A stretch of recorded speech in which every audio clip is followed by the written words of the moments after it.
Assalamu alaikum wa rahmatullahi wa barakatuh, dear brothers and sisters, and welcome back to the Islamic Shahada channel. India, the world's largest democracy, a nation of over 1.4 billion people, celebrated for its cultural diversity and its constitutional promise of religious freedom and human rights for all. But beneath this proud facade lies a growing contradiction. A slow-burning fire that has now erupted in full view, Islamophobia. What was once whispered on the margins is now shouted from podiums and broadcast on national television.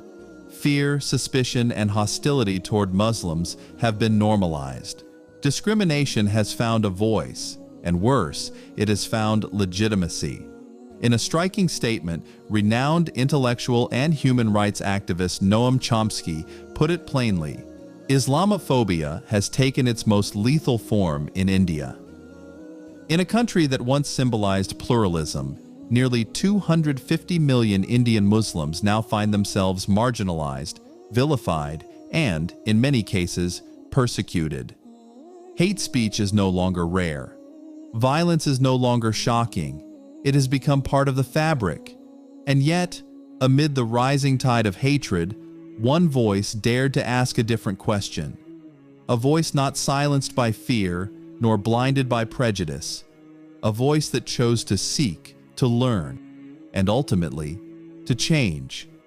In a land celebrated for protecting rights, the voices of minorities are being silenced. But even in the heart of that storm, one voice chose a different path. Sabarimala Jayakanthan was not a woman content with silence. Born in the southern state of Kerala, India, she rose to prominence as a human rights activist, social reformer, and motivational speaker. Her voice echoed on platforms where few dared to speak, especially women. She was relentless in challenging the patriarchal norms that governed both society and religion. Her speeches often targeted the deeply entrenched caste system, the systemic discrimination against women, and the social barriers that continued to marginalize the oppressed. She inspired many, particularly women, to question the rules written for them rather than by them. But Sabarimala's activism was not merely political, it was deeply personal. For years, she was a devout Hindu, regularly undertaking pilgrimages to the famous Sabarimala temple nestled in the hills of Kerala. Yet even in her devotion, she found rejection. Like many other women of menstruating age, Sabarimala was denied entry into the temple. The reasoning? Her natural biology was deemed impure. That moment of being barred from a place she held sacred not only shattered her spiritual innocence, but it also planted a seed of rebellion. For Sabarimala, it wasn't just a temple door that closed, it was the beginning of a much deeper inner journey, a journey not of ritual, but of truth. In one of her travels to the town of Tirthala, Sabarimala encountered the story of Nangeli, a name rarely spoken in history books, but one that lit a fire in her soul. Nangeli was a Dalit woman, belonging to the lowest caste, who lived during the 19th century in Kerala. In a time when lower caste women were forbidden to cover their chests unless they paid a tax, the so-called breast tax, Nangeli refused to submit. In a final act of defiance, she cut off her own breasts and presented them to the tax collector. She bled to death at her doorstep, but her death sparked a local uprising that eventually abolished the cruel tax. For Sabarimala, this story was more than a tragedy. It was a revelation. It forced her to confront the brutal legacy of caste and gender oppression that still lingered beneath India's progressive image. It made her question the very faith that was used to justify these cruelties. And it drew her closer to the idea that truth, justice, and divinity could not be bound by tradition alone. It was no longer about temples or rituals. It was about dignity, and the refusal to accept a version of God that demanded silence from the oppressed. Her denial from the temple wasn't just a spiritual insult, it was the first crack in the wall. And through that crack, Sabarimala began to see a truth she never expected. a truth that would carry her far beyond the hills of Kerala and into the heart of a religion she once barely understood. What makes someone turn toward a religion they've been taught to fear? For Sabarimala Jayakanthan, the spark came from a simple question, quiet, persistent, and impossible to ignore. Why is there so much hatred toward Muslims? As a human rights activist, she had stood against caste discrimination, gender violence, and poverty. But the question of Islamophobia, why it was so deeply entrenched in Indian society, haunted her in a different way. It wasn't just political, it was spiritual. What was it about Islam that caused such irrational fear and aggression? In search of truth, she did what many wouldn't dare. She began to read the Quran, not to refute it, not to mock it, but to understand it. She approached the text with no preconceptions, no agenda, just an open mind and a seeking heart. And what she found was not what she had been led to believe. In those verses, she didn't find commands for violence or oppression. Instead, she found clarity, she found peace, and she found a worldview that resonated deeply with everything she had been fighting for: justice, equality, and the dignity of all human beings. The Quran spoke of a God who is Ar-Rahman, the most merciful. It told stories of oppressed people rising against tyranny. It demanded the protection of orphans, the fair treatment of women, and the rejection of racism. For a woman who had long fought against systems of injustice, it felt like she was no longer fighting alone. Each page revealed something new, not just about Islam, but about herself. She began to feel the weight of her own prejudices lifting. And slowly, a quiet love began to grow in her heart, not just for the text, but for the message it carried. In a later interview, she would say something that startled even her closest supporters. Her words were simple, but profound. "I love Islam more than I love myself." This was not a conversion driven by politics or emotion.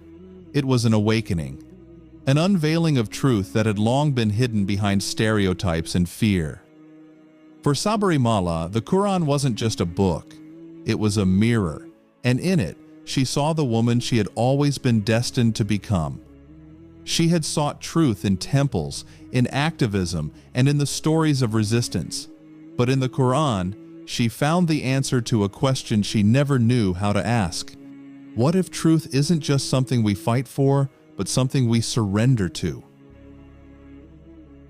In the heart of Islam's holiest sanctuary, during the sacred month of Ramadan, Sabarimala Jayakanthan took a step that would forever redefine her identity, her faith, and her life.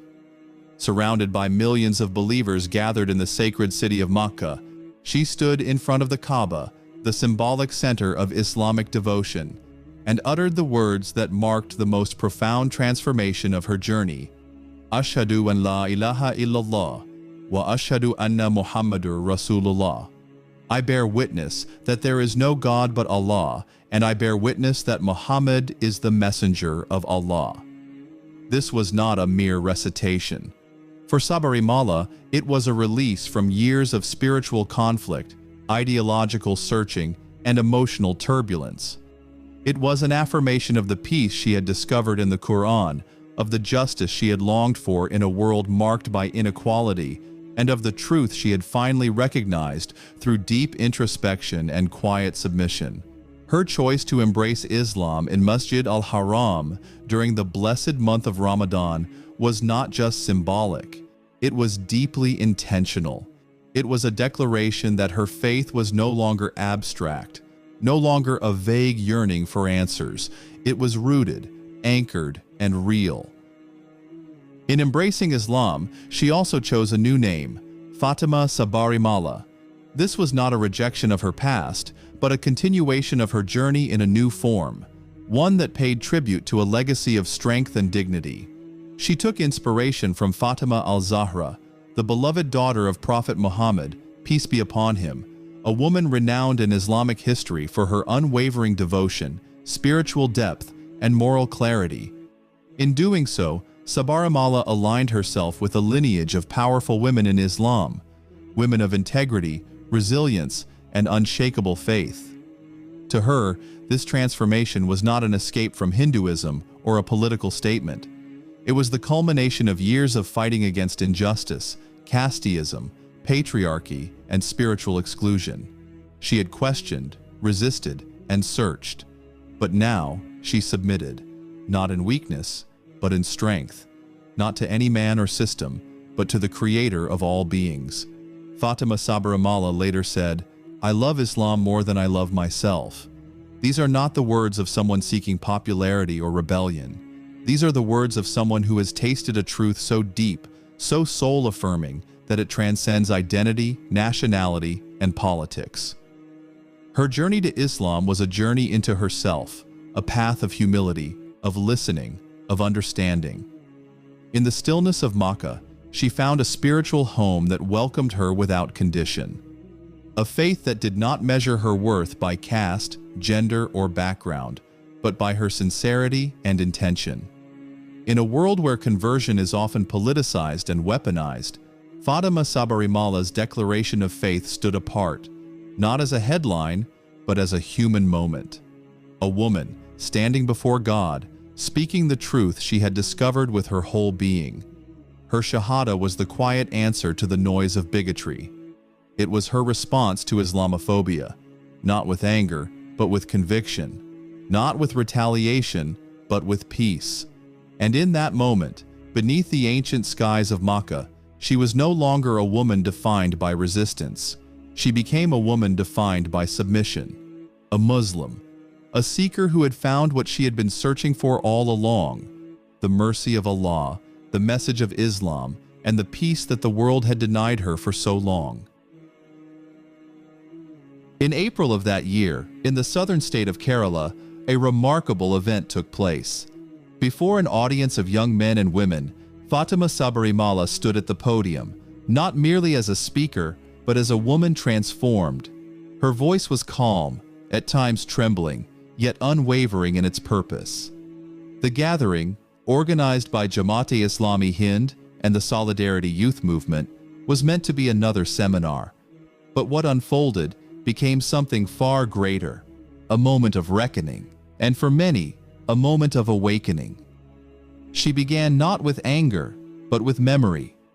She recalled with great clarity the pain of being denied access to the Sabarimala temple, an exclusion based solely on her womanhood and her body's natural rhythms. "I was once welcomed as a child," she said, "but the moment I became a woman, I was told I was impure." This, she reflected, was not faith. It was systemic exclusion, rooted in an age-old hierarchy that continued to dictate a woman's worth. Her speech moved swiftly from personal testimony to historical critique. Fatima invoked the harrowing story of Mullah Karam, the breast tax once imposed upon lower caste women who dared to cover their chests. She spoke the name Nangjali, a woman who had defied that injustice by severing her breasts and offering them, wrapped in a plantain leaf, to the tax collector. Nangjali died, but her defiance lives on. And for Fatima, this was not distant history. It was a mirror reflecting the hidden violence still present in modern India. Fatima then turned her attention to contemporary tragedies born of Islamophobia. She cited the names of Fatima Latif, a promising student whose life was cut short by institutional discrimination, and Sabiya, another victim of anti-Muslim prejudice. These were not isolated incidents, she warned, but symptoms of a deeper disease, a nation drifting into division, and a society growing increasingly hostile toward its own marginalized communities. Yet, it was not merely criticism that defined her words, it was clarity. She spoke of Islam not as a recent curiosity, but as a revelation. "I did not find Islam in the noise of public debates," she said, "but in the quiet pages of the Quran." There she found dignity, order, and justice. The very values she had long sought as an activist, she now found affirmed and protected by faith.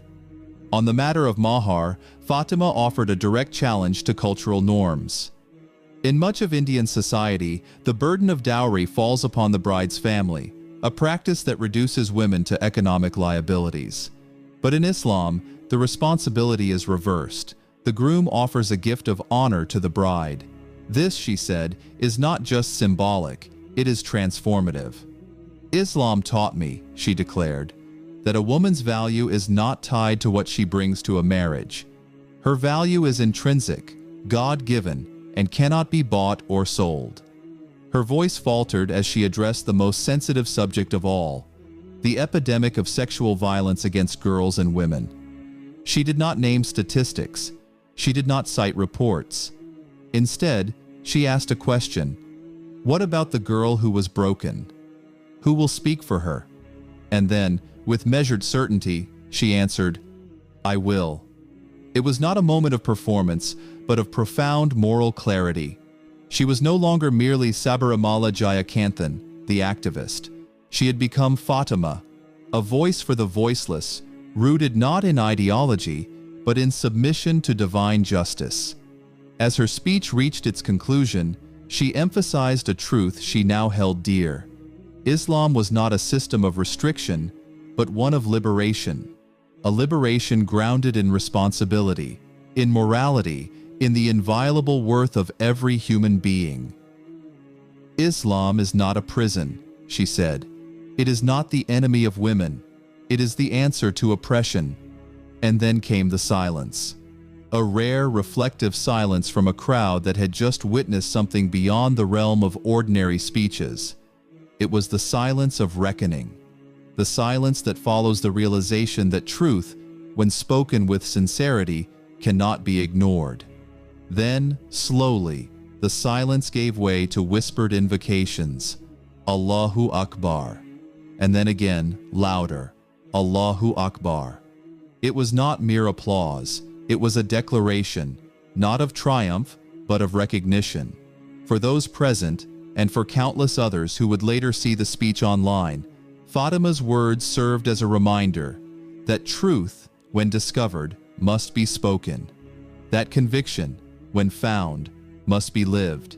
And that faith, when embraced, can illuminate even the darkest corners of our shared history.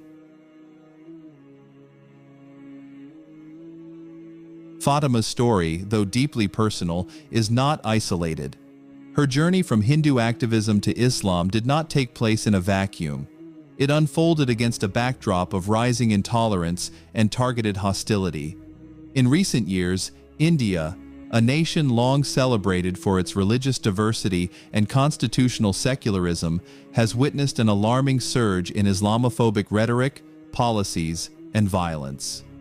Across the country, Muslim communities increasingly find themselves at the intersection of marginalization and fear. In the realm of education, countless young Muslims face systemic barriers. Recent reports highlight how Muslim students are disproportionately excluded from scholarship programs and subjected to biased treatment within academic institutions. The case of Fatima Latif, a brilliant student at IIT Madras who died by suicide, allegedly due to religious discrimination, sent shockwaves through the nation, but little has changed since. In the employment sector, discrimination is no less pervasive. Studies conducted by organizations such as the Indian Human Development Survey reveal that job applicants with Muslim names are significantly less likely to be called for interviews compared to those with Hindu names, even when qualifications are identical. In cities like Delhi and Mumbai, Muslim job seekers often hide their religious identity just to be given a fair chance. But it is in public and cultural life where Islamophobia becomes starkly visible. In Karnataka and several other states, Muslim girls and women have been banned from entering schools and colleges while wearing the hijab. The state's justification for these bans often invokes uniformity, but the impact is clear. Muslim women are being forced to choose between faith and education. These actions contradict both India's constitutional protections for religious expression and the very spirit of democratic freedom. More disturbingly, violence against Muslims has escalated, not just in isolated episodes, but as part of a broader, more organized pattern. Extremist right-wing groups have openly targeted Muslim neighborhoods, businesses, and places of worship. In cities like Delhi, riots have left dozens dead, with video evidence implicating not just mobs, but law enforcement officers either complicit or inactive. Human Rights Watch, in its 2023 report, stated unequivocally, "The Indian government has failed to protect minorities and, in many cases, has enabled violence through silence or support for majoritarian narratives." International observers have not remained silent. Noam Chomsky, the world-renowned intellectual, described India's trajectory in recent years as a form of nationalist authoritarianism that uses Islamophobia as a political weapon. The Indian American Muslim Council, IAMC, and other human rights groups continue to raise alarms in global forums, warning that what is unfolding is not just discrimination, it is dehumanization. Within India, voices of dissent exist, but they are often drowned out, censored, or threatened. Journalists who report on anti-Muslim hate speech are trolled, arrested, or accused of sedition. Activists who speak of equal rights face harassment, detention, and exile. Even ordinary citizens fear surveillance for sharing posts deemed anti-national. And yet, Muslims endure, not as victims of history, but as living bearers of resistance, dignity, and faith. Fatima Sabarimala is one among many. Her conversion drew headlines, but beneath those headlines lies a deeper truth, that her path reflects the lived reality of millions of Indian Muslims who daily navigate fear, discrimination, and uncertainty in a country that once called itself a pluralistic democracy. Her voice joins a growing chorus that refuses to be silenced, and that voice, though born in struggle, speaks not of despair, but of hope. Hope that truth can still pierce through propaganda. Hope that faith can still offer dignity in the face of hatred. Hope that, even in the darkest corners, the light of justice can still be kindled. Faith, when embraced with sincerity, often demands sacrifice. For Fatima Sabarimala, that sacrifice came at an unimaginable cost. The moment she pronounced the Shahada, her ties to her former life began to unravel. Estranged from her family and social circles, she found herself alone, suddenly cast adrift from the very people she once called home. With no stable source of income and no safety net to fall back on, Fatima was soon plunged into a life of material hardship. There were days when she could not afford the rent for a single room, nights spent in uncertainty, meals skipped in silence. For most, such trials would silence even the boldest convictions. But for Fatima, they only deepened her resolve. Rather than retreat into bitterness, she chose to serve. In the face of abandonment, she turned toward the vulnerable. In poverty, she discovered purpose. One of the most moving aspects of her new life has been her dedication to helping those society ignores. Women like Sabia's mother, whose daughter was brutally murdered in what many believe was a hate crime against Muslims. Fatima reached out not as an activist or a former Hindu, but as a sister in faith, offering comfort, solidarity, and visibility to victims who had long been silenced. This, she believes, is the essence of Islam, not merely a creed, but a responsibility. In her words, "When I lost my old family, I was given a new one, a family that spans across nations, colors, and languages, a family that prays for me without knowing my face. I found the Ummah." The global Muslim community, once the object of her curiosity, has now become her home. Through every gesture of solidarity, messages from strangers, invitations to speak, gifts of support, Fatima sees a divine reassurance that when something is taken away for the sake of Allah, it is replaced with something better. She is no longer merely a former activist or a viral headline. She is a Muslima with a mission, a woman who speaks with conviction, walks with faith, and leads with compassion. Her journey is far from over, but in every speech she gives, in every child she embraces, in every mother she comforts, one truth resounds, that the strength of a believer is not measured by how little they suffer, but by how steadfast they remain when everything else is lost. And in that strength, Fatima continues to rise, not in spite of her struggles, but because of them. Fatima Sabarimala's journey is not merely the account of one individual's conversion. It is a testament to the enduring power of conviction in the face of adversity. Her path to Islam, shaped by hardship, solitude, and moral inquiry, culminates in a new sense of identity, one anchored not in ideology or culture, but in a profound belief in justice, equality, and divine purpose. Now standing at a critical juncture, Fatima directs her gaze toward the future, not only her own, but that of the wider Muslim community. She envisions a generation of Muslim youth, particularly women, who will rise to positions of leadership and authority. She dreams of seeing Muslim women in legislative chambers, articulating new laws that uplift the oppressed. In courtrooms, defending the rights of the vulnerable. In classrooms and public institutions, challenging systems of inequality and reshaping narratives that have long silenced their voices. For her, Islam is not an escape from struggle, but a framework through which that struggle becomes meaningful. It is a moral compass, offering clarity in a world darkened by injustice.